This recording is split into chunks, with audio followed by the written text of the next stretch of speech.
everybody, ketemu lagi bareng Bayu di podcast Suka-Suka part pertama bulan Juli. Ini bakal jadi 2 part karena gue rasa akan panjang dan nanti terserah admin akun dia potong di sebelah mana.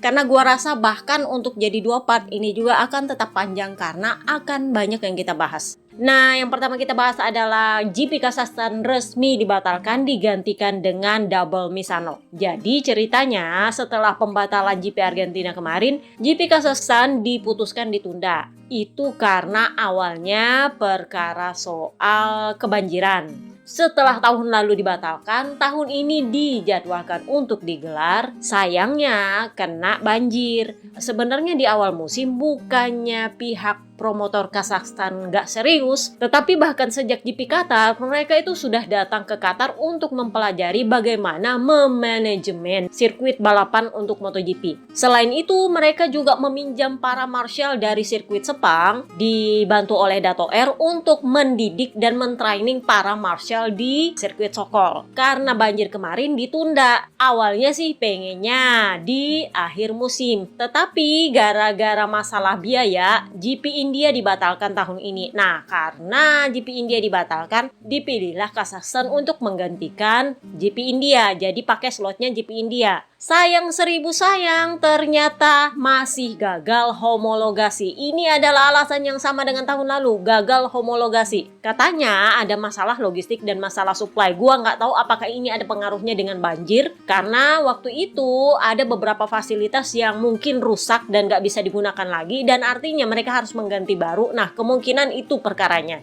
Nah, kemarin sebelum seri Asan itu sempat dipikir bahwa Qatar yang akan menggantikan.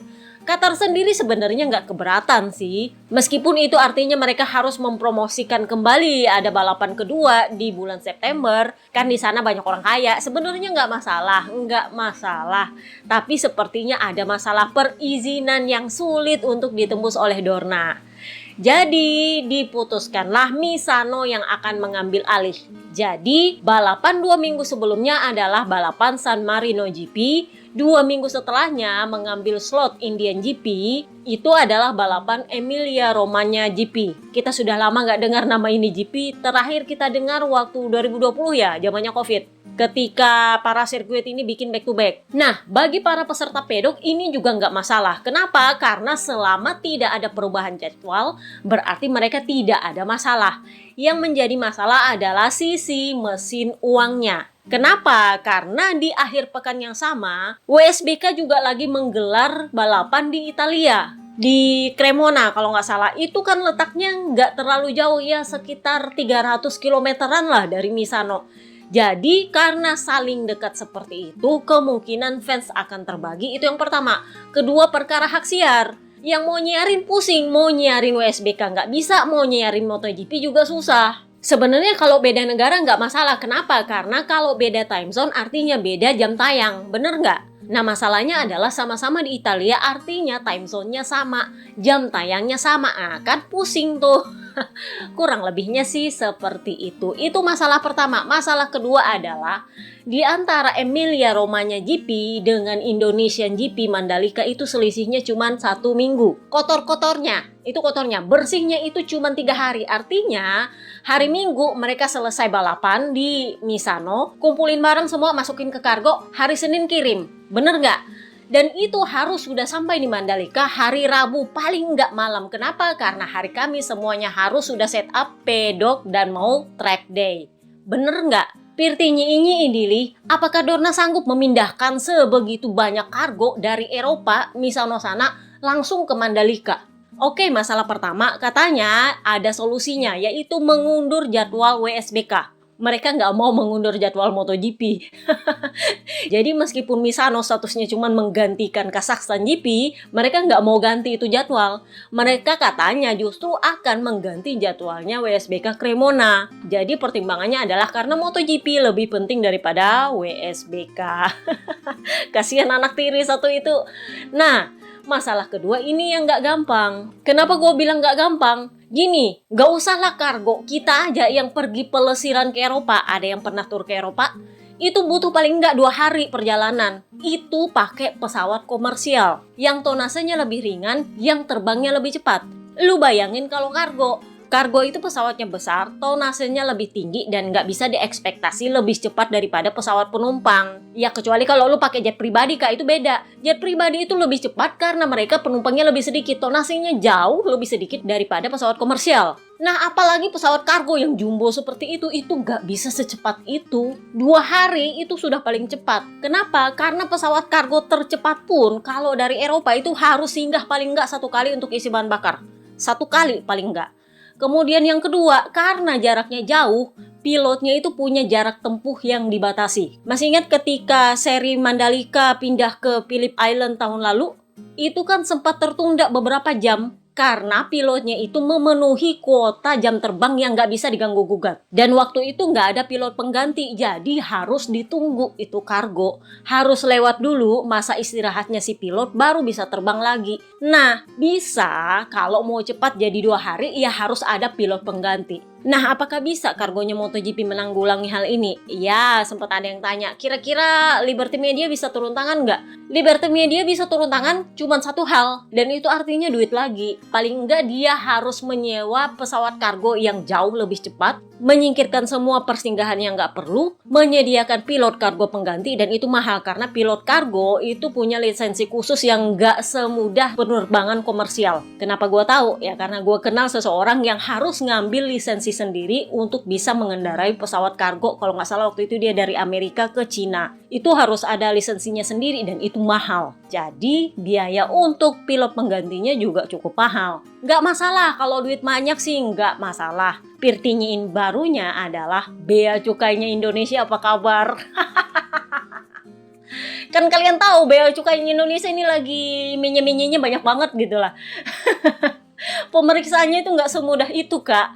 Jadi kalau sudah mereka buru-buru dari Misano ke Lombok, sampai di Lombok juga ya harus diperiksa dulu bea cukainya. Masih ingat kasus ketika WSBK kemarin dibongkar-bongkar sama orang bea cukai itu motor? Itu mereka pakai jeda race loh itu. Nah sekarang back to back dari Misano langsung ke Lombok. Apakah bea cukainya kita bisa kerja secepat itu? Atau nggak pakai perintilan menye-menye sini sana? Sorry tuh saya orang bea cukai. Kalian punya reputasi buruk soalnya di luar sana. Sorry to say, karena terlalu banyak menye-menyenya. Seriously, gue nggak tahu apakah mungkin nggak ada maksud untuk korupsi, tapi gue nggak tahu apakah mungkin mereka ada kompetisi untuk mendapatkan pemasukan pajak yang ditargetkan atau gimana, gue nggak ngerti. Tapi itu jadinya bikin menye-menyenya panjang banget. Gue nggak bisa bilang sedikit yang komplain, sorry itu saya.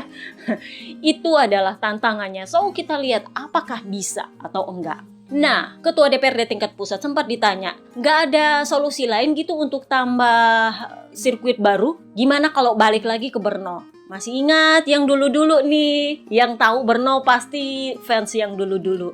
Jadi Brno itu kasusnya mereka berhenti menggelar balapan MotoGP itu kalau nggak salah tahun 2020 ya, gue lupa. Tapi waktu itu masalahnya adalah perkara keuangan. Jadi Karel Abraham senior, aduh Sultan satu itu apa kabar ya? Jadi Karel Abraham senior itu meminta bantuan dana ke pemerintah Czech. Karena kan kalian tahu event di Mandalika itu perlu bantuan dari pemerintah pusat untuk bisa menyelenggarakan balapan MotoGP. Dan itulah kenapa GP Argentina itu dibatalkan. Mereka nggak dapat tambahan dana dari pemerintah pusat. Nah ini yang diminta oleh Karel Abraham. Nggak perlu minta ke pemerintah pusat, dia minta bantuannya ke pemerintah daerah. Tapi nggak dikasih, jadinya mereka akhirnya diputuskan untuk tidak memperpanjang kontrak mereka dengan Dorna. Nah, gosipnya sirkuit Brno ini sudah dijual oleh Karel Abraham senior ke pemilik baru, gue lupa siapa namanya. Tetapi para jurno bertanya nih ke Opa Espeleta selaku Ketua DPRD tingkat pusat, ditanya, kira-kira emang nggak bisa ya Brno menggantikan ala-ala Portimao dulu-dulu, menggantikan, gue lupa menggantikan seri apa ya? Pokoknya menggantikan seri Asia waktu itu. Masih ingat tahun 2020-an, 2021 apa ya? Itu kan menggantikan seri Asia yang nggak bisa sembarangan orang mengadakan balapan. Jadi Portimao masuk jadwal tiba-tiba ujuk-ujuk. Jadi sempat ada yang tanya, kira-kira Brno bisa nggak ya? Nah, Opa Espeleta bilang nggak bisa semudah itu. Mungkin bisa, tapi kayaknya nggak bisa dalam waktu dekat. Kenapa? Karena mereka harus dihomologasi kembali. setelah lama mereka absen dari balapan MotoGP, mereka tetap harus mengupdate semua kelengkapan dan keperluan yang dibutuhkan untuk layak menggelar MotoGP. Terutama soal runway, gravel, dan segala macamnya lah. Pokoknya banyak yang harus ditambahkan dan itu harus dipenuhi dulu baru bisa menggelar MotoGP. Jadi Opa SPLT bilang, ya saya bukannya bilang nggak mungkin untuk mereka gabung lagi ke kita. Cuman kalau mau bilang 2026 kayaknya masih sulit. Oke, kita sudah bahas Kazakhstan GP, kita pindahlah ke VR46. Ini kemarin dalam rangka promosi Indonesian GP, rider VR46 nongol di Bali. Sempat ada yang tanya, kenapa sepi sekali sih Mbak? Ya namanya juga promosinya dadakan. Masih ingat waktu gue bilang Monster Day Legend itu di Silverstone diadakan, itu nyaris nggak ada fans karena nggak ada pemberitahuan sama sekali. Kurang lebihnya sih seperti itu. Nah, sama seperti kasusnya rider VR46 nongol di Bali. Hari hanya tanggal 13, pengumumannya tanggal 10 sore pula. Selisihnya cuma 3 hari, ya berarti yang bisa hadir itu cuma yang lagi standby di Bali atau ada dekat Bali. Kalau lu dari Jakarta ya susah Kak. Belum lagi kalau lu kerja lu harus minta cuti. Habis lu minta cuti, lu harus berburu tiket. Dan 3 hari itu gak gampang cari tiket. Beda cerita kalau misalnya mereka nongol di Jakarta. Ya kita gak perlu minta cuti Kak. Lari-lari aja sedikit jam istirahat. Bener gak sih? Bener gak? Sebenarnya hal bagus juga. Kenapa? Karena kan Mandalika dekat dengan Bali. Pertama. Yang kedua, para rider ini pasti sukanya ke Bali karena kan mereka sekalian libur musim panas. Jadi ya wajar mereka memilihnya ke Bali.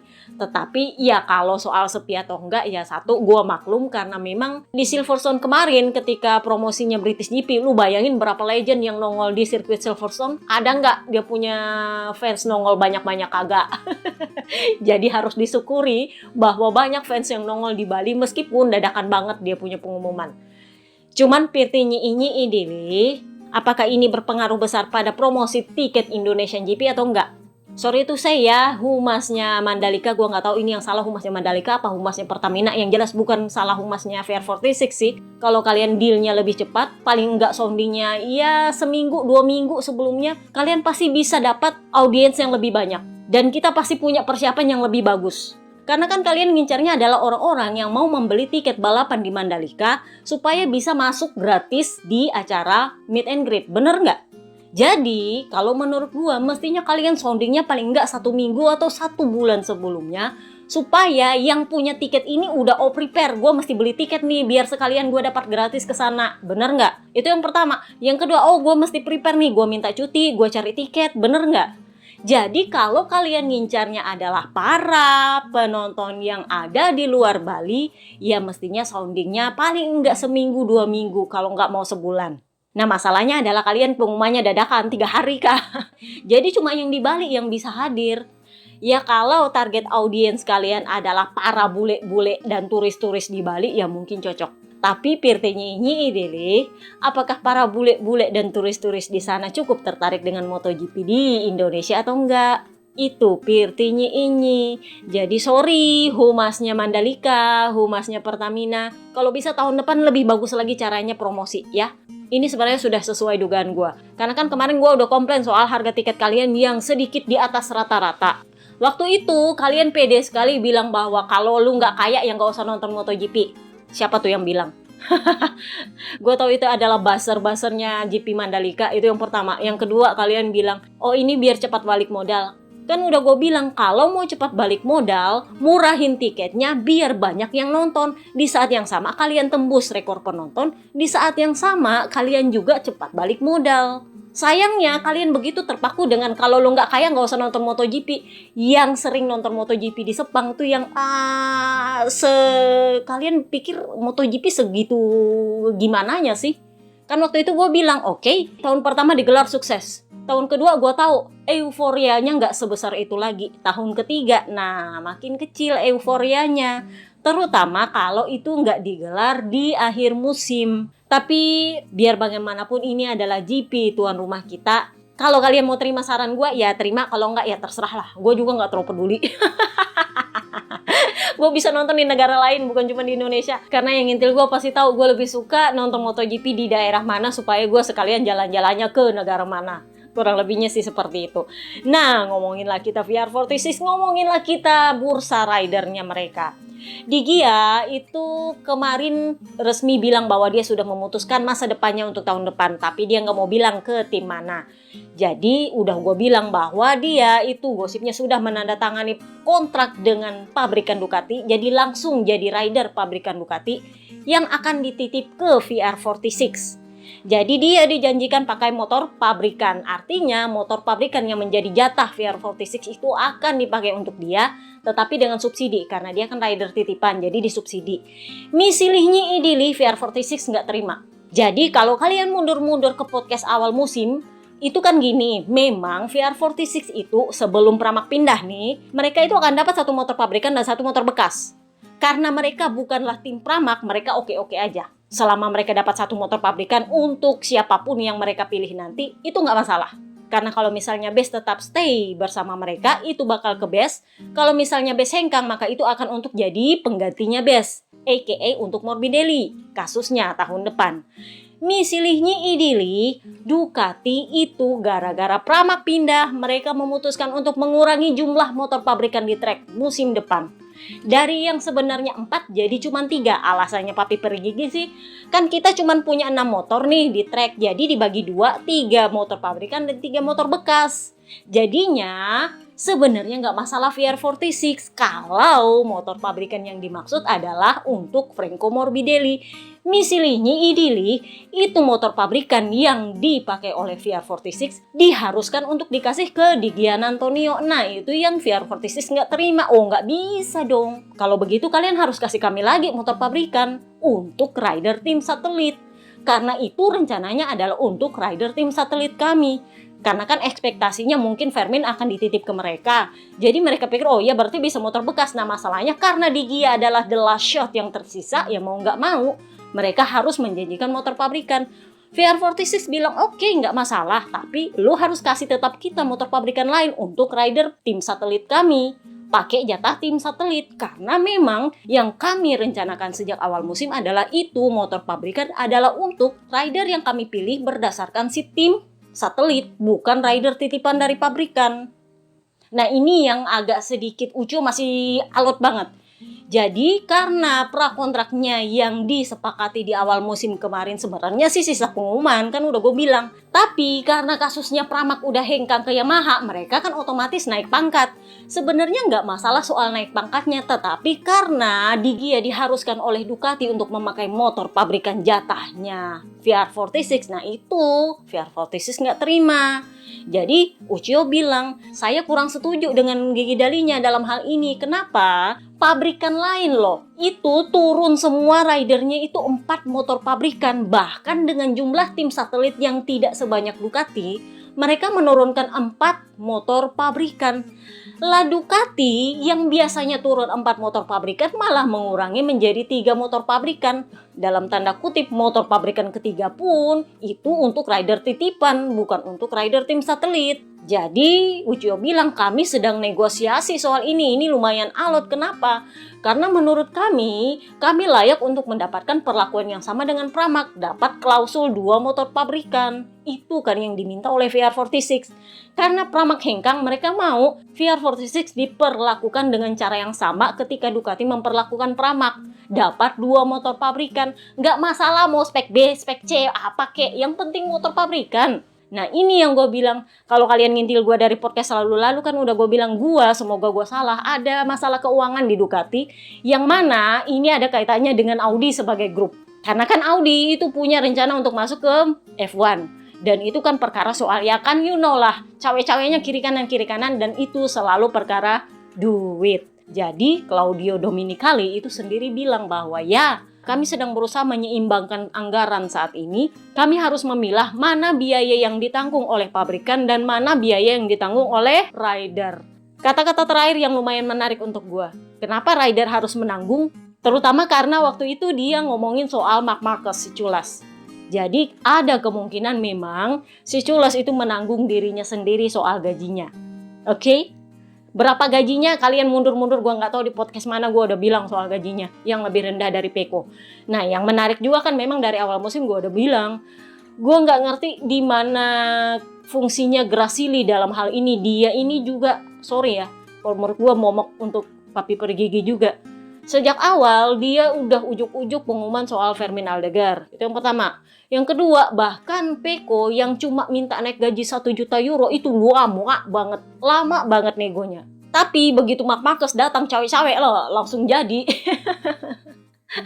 Jadi memang menurut gue kemungkinan ada masalah dengan anggaran di Ducati yang mungkin ada sangkut pautnya dengan Audi sebagai grup.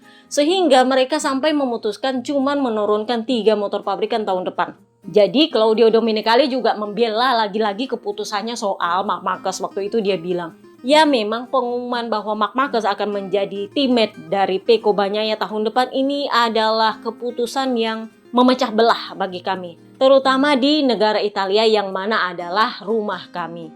Tetapi sebenarnya Marc Marquez ini tidak disetujui oleh orang-orang Italia bukan karena performanya tetapi lebih karena dia punya karakter, cara dia berkendara, dan apa yang terjadi di masa lalu. Yang dia bilang di masa lalu ini ya soal Bebe Vale. Tetapi kami memutuskan, ini udah gue bilang kayak kaset rusak aja, itu aja terus diulang-ulang sama Ducati. Jadi Domenicali bilang, kami memutuskan pengumuman dengan Marc Marquez itu karena kami melihat kemampuan dia di atas GP23 dan kami merasa data yang dia belikan itu sangat bermanfaat bagi kami dan kami percaya dia bisa melakukan hal yang lebih baik bila dia menjadi rider tim pabrikan. Ini lagi-lagi bisa dibantah sih. Kenapa? Karena di atas kertas ketika pengumuman, Jorge Martin memimpin dengan gap yang jauh di atasnya Marc Marquez. Dan karena ini adalah aspek yang bisa dibantah, akhirnya Claudio Domenicali bilang, ya kita lihatlah nanti tahun depan apakah ini keputusan yang benar atau tidak. Cuma waktu yang akan menjawab, so let's see. Ada yang bilang gimana caranya supaya ini terbukti salah. Skenario pembenaran ini terbukti salah. Cuman satu, Jorge Martin kalau memang dia nggak bisa jurdun, dia harus finish di atasnya si culas Marc Marquez dengan gap yang lebih besar. Semakin besar semakin bagus. Itu yang pertama. Yang kedua, dia harus finish di atasnya Marc Marquez dan di saat yang sama, ini agak sulit sih, Marc Marquez mengalami penurunan performa. Tapi pasti ABR punya alasannya. Iyalah, ABR itu pasti ngeles-ngeles. Sesembahannya juga suka ngeles-ngeles ya, apalagi fansnya kan. Pasti mereka bilang, ya satu itu gara-gara Marc Marquez pakai motor bekas. Dua itu gara-gara Ducati terlalu fokus pada Pecco Bagnaia. Ini kan bahannya mereka dari tahun lalu. Bahkan ketika Marc Marquez memutuskan memihak pada Jorge Martin tahun lalu ketika perebutan gelar, kan itu bahasanya ABR ke Pecco. Tapi sekarang ketika Marc Marquez memutuskan melawan Jorge Martin, nah lain cerita lagi. Marc Marquez sendiri ketika ditanya, menurutmu apakah kamu bisa meraih gelar dengan bergabung di tim pabrikan? Jadi dia bilang, saya rasa saya akan bisa meraih paling tidak 1 gelar lagi. Yang penting saya mendapatkan motor pabrikan dan didukung oleh tim pabrikan. Karena untuk saat ini jelas saya tidak bisa bertarung untuk jurdun. Karena saya tidak punya senjata yang mumpuni untuk bisa bertarung untuk jurdun. Tetapi ya nanti kita lihat apakah saya bisa atau tidak. Ini bukan obsesi saya. Tapi menurut saya ya bisa paling nggak 1 gelar lagi lah. Nah ditanyalah dia, kira-kira menurutmu si Pecco akan bersikap bagaimana dengan kamu? Karena kan Pecco sampai sekarang masih belum berteman sama dia di media sosial. Jadi dia bilang, iya kalau saya jadi Pecco sih saya menganggap bahwa seorang jurdun 8 kali menjadi teammate itu akan menjadi sebuah tantangan. Jadi ya kembali lagi apakah dia bisa menerimanya seperti itu atau tidak. Ya Pecco sendiri kan udah bilang ketika di Assen, nggak masalah, kenapa? Karena siapapun teammate saya, orang pertama yang harus saya kalahkan ya jelas adalah teammate saya. Jadi nggak masalah, mungkin sedikit challenging tapi nggak masalah. Sama seperti Bebe Vale kan waktu itu bilang, Pecco Bagnaia itu nggak butuh seorang Marc Marquez untuk membuktikan bahwa dia adalah seorang juara dunia. Karena dia memang sudah juara. Jadi pembenaran bahwa Marc Marquez itu harus naik ke tim pabrikan hanya demi membuktikan bahwa Pecco Bagnaia bisa mengalahkan dia, nggak perlu seperti itu. Kenapa? Karena Jorge Martin memang lebih layak untuk seat itu. Itu Bebe Vale yang bilang. Nah ngomongin Bebe Vale, kita ngomongin juga Acosta yang nyindir-nyindir Marc Marquez. Jadi setelah seri Assen kemarin, Acosta tuh sempat ditanya soal dramanya Ducati. Jadi kan di Mugello, Pedro Acosta itu sempat ditanya soal dramanya Ducati. Jadi Waktu itu Acosta bilang, ini dramanya Ducati ini udah kayak telenovela. Kenapa? Karena tiap akhir pekan ada aja plot twistnya, ada aja plot twistnya. Itu dia nyindir siapa? Ya nyindir si Culas, karena kan mencela. Itu yang pertama.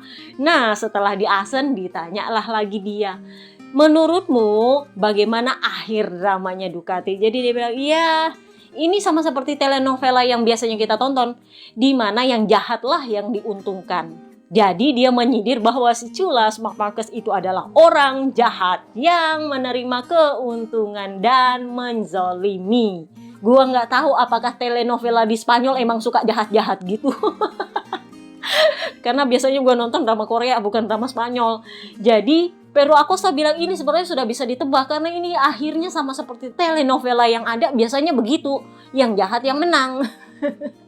Karena nggak bisa dibantah lagi bahwa Jorge Martin layak untuk tim pabrikan Ducati. Nah itu kan dia sudah bilang Marc Marquez orang jahatnya. Nah di Sachsenring dipancing lagi dia sama Giorno. Jadi kan di Sachsenring kemarin kalian masih ingat peristiwa di kualifikasi 1 ketika Marc Marquez sudah kehabisan waktu untuk cetak waktu dan tiba-tiba pas dia fast lap nongol Bradl nyelonong nyebrang dan akhirnya fast lap dia batal dan dia harus start dari P13. Waktu itu ABR bilang kalau bukan gara-gara Bradl, dia mungkin bisa lolos ke Q2 dan karena itu mungkin sebenarnya dia bisa memenangi seri Sachsenring. Jadi kan waktu itu diserang tuh Bradl. Waktu itu si Marc Marquez bilang, ya saya sih nggak mau Bradl dapat penalti yang lebih tinggi dari 3 posisi. Kenapa? Karena ini adalah kali pertama dia melanggar. Selain itu dia itu cuma wild card. Jadi nggak usahlah terlalu diheboh-hebohin. Cuman kan tahu lah ABR modelnya apa. Nah sama Giorno ABR-nya juga memancing-mancing. Jadi kan pembelaannya Bradl waktu itu dia bilang bahwa oh saya melambat bukan berarti saya mau curi kintil, enggak. Saya sudah balik-balik ke belakang, saya lihat karena trek kosong ya saya nyebrang. Pas saya nyebrang nongol Marc Marquez. Tapi saya sama sekali tidak bermaksud sengaja menghalangi dia. Nah sementara ABR dan para Giorno Bassernya itu menuduh bahwa Bradl itu pengen curi kintil. Nah perkara curi kintil ini yang ditanya ke Acosta. Jadi Acosta bilang, ya saya bisa melihat di kualifikasi 1 kemarin itu ada yang sedikit bermain towing-towingan di situ. Tetapi begini intinya, para rider MotoGP yang lagi rame-ramenya towing-towingan sekarang itu tidak lebih karena ada satu rider yang sering melakukan towing tapi tidak pernah dikenai penalti. You know who? Ya Marc Marquez juga. Kan ini penyakit udah muncul dari tahun 2020. Waktu itu alasannya adalah karena dia sakit lengan. Habis itu alasannya karena motornya bapuk. Jadi ketika dia pindah di Gres ini, ekspektasinya orang, oh dia nggak bakal towing-towing lagi nih, nggak bakal curi kintil lagi nih.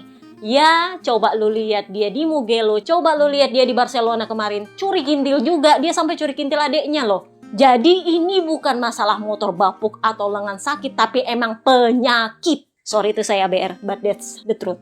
Jadi Pedro Acosta bilang itu masalahnya adalah karena ada satu rider yang selalu melakukan towing dan tidak pernah diberi penalti. Dan itu yang menjadi contoh bagi rider Moto3, para rider muda untuk melakukannya karena mereka itu mencontoh para rider di MotoGP.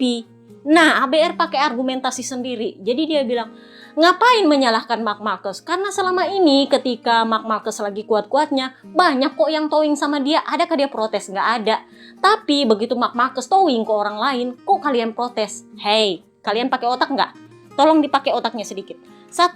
Kalau ada yang towing ke Marc Marquez, itu rata-rata adalah rider yang tidak populer. Papa kembar, Rolf Fernandez, Jorge Martin waktu itu masih rookie. Siapa lagi ya? Johan Zarco juga dulu-dulu waktu masih di Avintia. Itu dia suka ngintil. Tapi apakah dia curi kintil? Enggak. Karena mereka pada akhirnya nggak bisa lebih baik daripada Marc Marquez. Ngintil sama curi kintil itu beda. Curi kintil artinya lu berakhir dengan fast lap yang lebih cepat daripada rider yang lu kintil. Itu makanya gue bilang curi kintil. Kalau lu ngintil, oke, lu ngintil tapi pada akhirnya fast lap lu nggak lebih baik dari yang lu kintil. Nah mereka ini ngintil tapi nggak curi kintil. Raul Fernandez, Johan Zarco, Papa Kembar dan siapalah itu yang ngintilin Marc Marquez. Mereka berapa gelar jurun kak? Jelas mereka bukan patron atau contoh untuk para rider Moto3. Lu bandingin dengan Marc Marquez yang punya 8 jurdun di pundaknya, yang adalah idola setidaknya setelah Valentino Rossi pensiun, tapi dia curi kintil dan nggak pernah kena penalti. Dan karena dia mencuri kintil, bukan cuma ngintil tapi curi kintil, itulah yang menjadi contoh bagi para rider Moto3. Oh kalau gitu, gua bukan cuma ngintil, gua mau curi kintil juga. Yang anehnya adalah RD yang dipimpin oleh Freddie Spencer, itu sorry tuh saya, udah kayak anjing ompong kalau liatin Marc Marquez curi kintil. Karena dia sudah terlanjur blunder, nggak pernah penalti Marc Marquez, jadi para rider lain yang curi kintil itu nggak bisa dipenalti karena Marc Marquez nggak pernah kena penalti. Sih, tetapi di saat yang sama para rider Moto3 itu banjir penalti. Dari yang long lap, double long lap, back grid, right through, pit lane, semuanya. Itu dari penalti yang paling ringan sampai yang paling berat ada semua. Tetapi kalau di kelas MotoGP justru kasusnya berbeda. Yang nyuri kintil justru mendapat keuntungan jauh lebih banyak daripada yang dicuri kintilnya. Pertama, kalau misalnya yang dikintilin nih nggak peduli dan tetap cepat, pada akhirnya dia akan dicuri kintil karena yang ngintil di belakang itu cetak fast lap lebih cepat dari dia. Itu yang pertama. Kerugian yang kedua, kalau tiba-tiba dia sadar dia dikintil terus dia nggak mau dikintil, dia menepi, dia juga kena penalti 3 grid. Kenapa? Karena dianggap melambat dengan sengaja.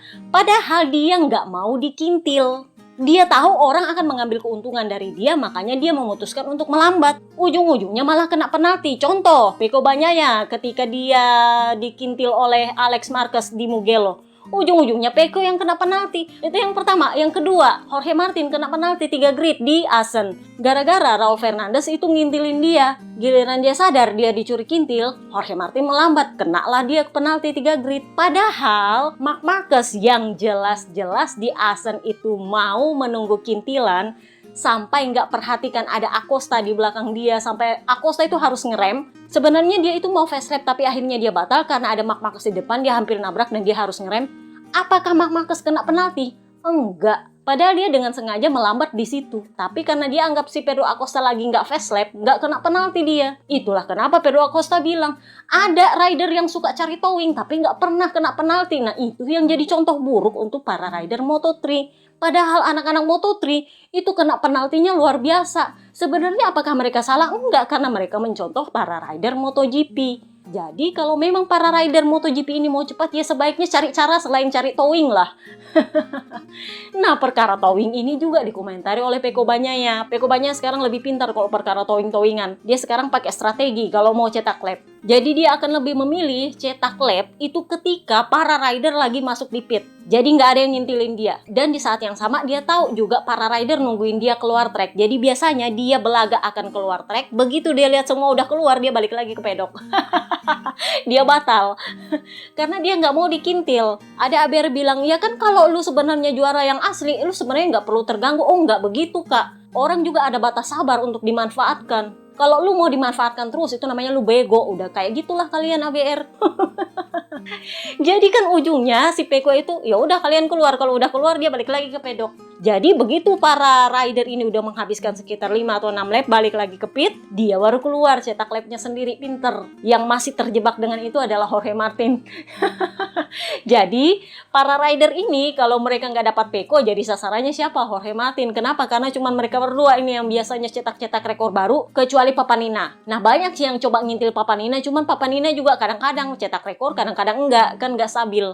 Jadi itulah kenapa mereka lebih mengincar Pecco Bagnaia atau Jorge Martin, karena mereka lebih stabil kalau mau cetak lap atau cetak rekor. Nah, Pecco bilang, ya saya tahu mereka itu sebenarnya nunggu saya di pedok. Kalau saya keluar, mereka ngintil semua di belakang. Itulah kenapa saya selalu pakai strategi sekarang. Kenapa? Karena saya nggak suka dikintil. Gini, kita ini adalah para rider terbaik di dunia. Dan kita mengendarai salah satu motor tercepat di dunia. Jadi sebenarnya kalau mau cepat, mau cetak fast lap itu nggak perlu ngintil. Karena kamu sudah pakai motor yang cepat. Dia nyindir siapa? Marc Marquez.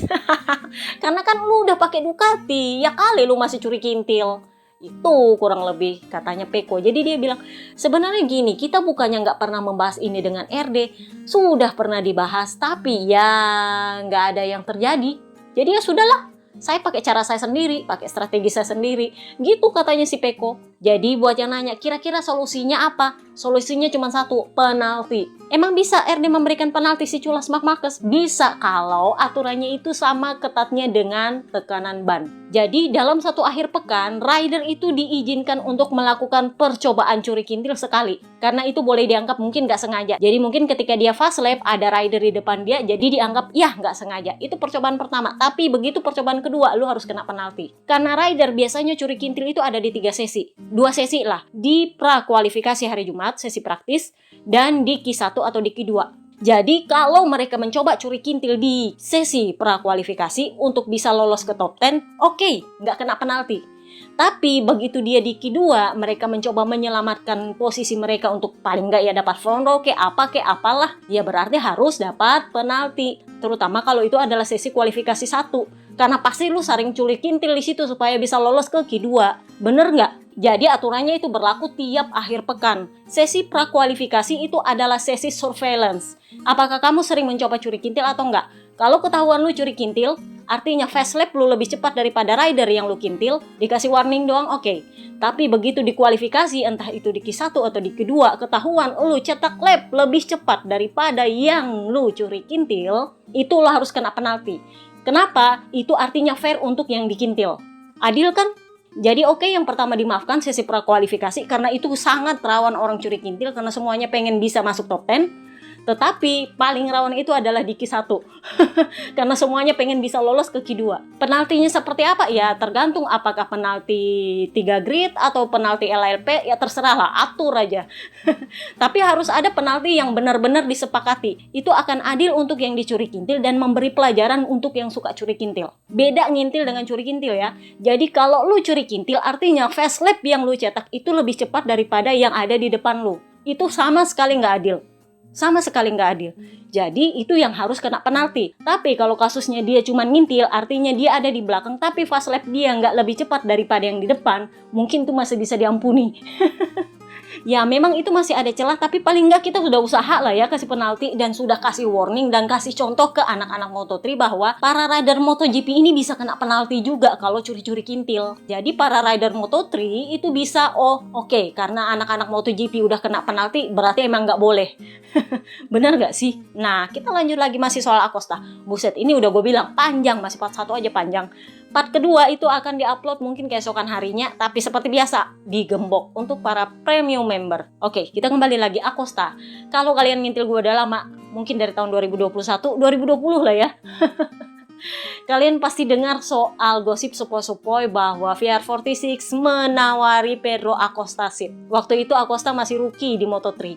Masih ingat? Jadi waktu itu Petronas masih di Yamaha, gosipnya itu menawari Raul Fernandez seat untuk bergabung ke MotoGP. Waktu itu Raul Fernandez kayaknya masih rookie di Moto2 dan dia lumayan bersinar di sana. Di saat yang sama, gosip berhembus sepoi-sepoi, Pedro Acosta waktu itu juga masih rookie di Moto3. Waktu itu dia sudah memimpin klasemen di tengah musim kalau nggak salah. Nah itu gencar gosip berhembus sepoi-sepoi bahwa VR46 menawari dia seat. Waktu itu yang ngamuk-ngamuk siapa? KTM, Papi Birrer. Jadi Birrer waktu itu bilang, ada tuh tim dan pabrikan yang lancang banget berusaha memikat para rider kami di kelas Moto3 dan Moto2 untuk bergabung dengan mereka dengan memanfaatkan betapa mudanya usia mereka yang bahkan belum cukup umur untuk bisa memutuskan apakah yang dia lakukan itu benar atau tidak. Waktu itu yang dimaksud adalah Pedro Acosta karena waktu itu usianya kalau nggak salah masih 17 tahun ya di Moto3. Masih, kalau di Eropa itu masih di bawah umur. Karena mereka dianggap dewasa itu umur 18 tahun. Jadi waktu itu VR46 memang dikabarkan memberikan penawaran kepada Pedro Acosta. Waktu itu kalau kalian dengar podcast gua zaman itu, ya ampun udah lama banget ya kita nge-podcast. Waktu itu kan gua bilang kalau sampai ini gosip memang benar, berarti Pedro Acosta adalah KTPS pertama yang direkrut oleh VR46. Sedikit melenceng dari filosofi mereka tapi pasti ada alasannya. Waktu itu Uchiho membantah, Bebe Vale juga membantah. Tapi ternyata Acosta mengakuinya sekarang. Jadi Acosta bilang terus terang, saya memang waktu itu sempat ngobrol sama Valentino Rossi. Saya meminta tips dari dia, saya meminta saran dari dia mengenai masa depan saya. Sejujurnya, kami punya ide untuk balapan bersama. Artinya Acosta itu ditawari untuk bergabung dengan tim VR46. Jadi Acosta bilang, ya saya mengagumi dia karena dia itu punya cara yang sangat bagus untuk mendidik dan mengelola para anak-anak akademi. Sayangnya memang itu dari pandangan saya adalah hal yang bagus, tapi tidak begitu dengan dari sisi sponsor. Karena dia ini kan dibesarkan oleh Red Bull. Jadi dia itu nggak akan mau meninggalkan Red Bull, sementara VR46 lo harus masuk ke Monster Energy. Jadi Pedro Acosta bilang nggak bisa, saya nggak bisa ninggalin sponsor saya karena ini saya utang banyak sama ini sponsor. Jadi ya begitulah, akhirnya ya nggak sepakat. So itu aja podcast kita part pertama kali ini. Kita lanjut part 2 karena ini sudah kepanjangan. Part kedua seperti biasa akan digembok 2 hari, mungkin baru dibuka gemboknya sama admin akun. See you next part guys, bye bye.